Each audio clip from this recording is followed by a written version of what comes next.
All right, and that brings us to track number 2, which was Pig Church. Now, Pig Church was the last song that I wrote during the 4-person period.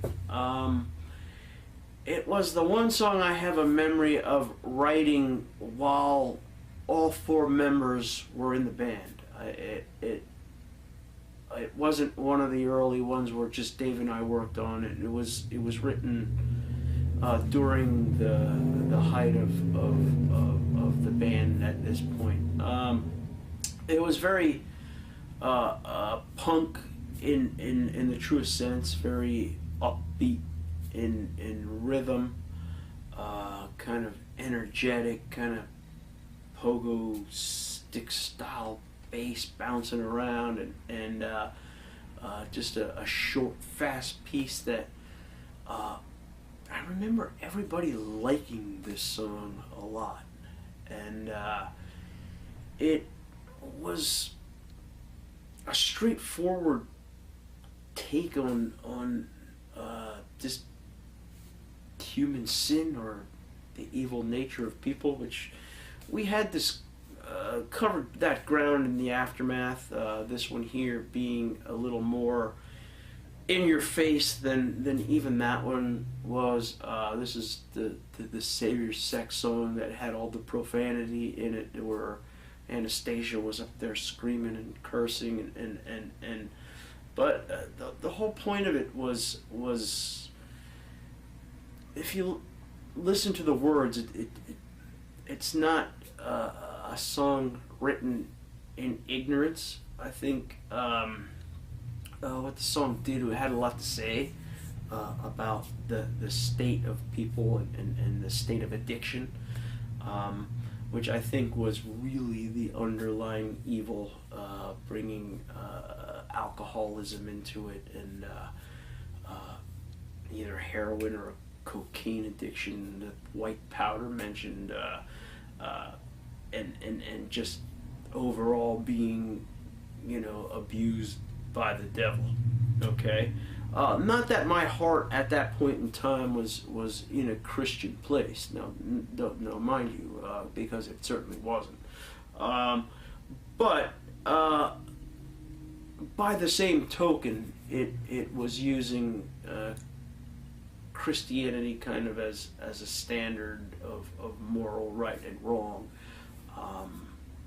in a Christian society that we live in.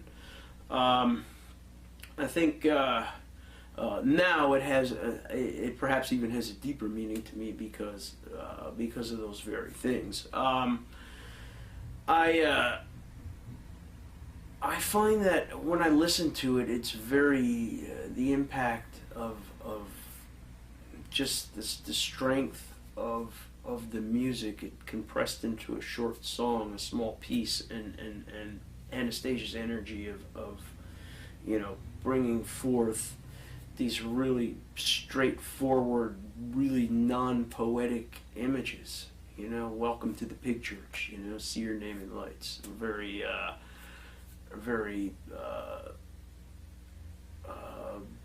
setting a scene for human sinfulness, of people actually, glorifying or reveling in their sinful nature to a point where, mentally they're seeing their names in lights as almost as if evil is something good, and something that should be captured and glorified, So it does, in all its basic simplicity and kind of rudeness of lyrical approach, of just kind of a smack in the face sort of thing, which I think works well. A straightforward, again, Savior Sect at this point was bridging gaps between being truly punk in nature and being,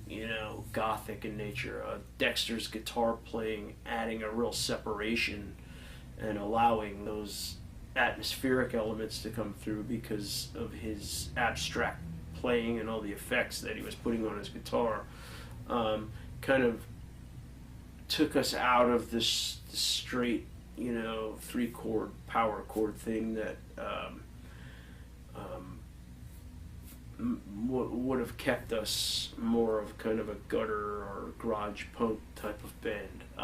But his way of playing kind of changed the mood or sound of the music to give it that weird edge to it, which would come to haunt Savior Sect for the rest of its existence. So some real foundation work being done on these early demos. Now, could something like Pig Church have existed in later Savior Sect? Probably not.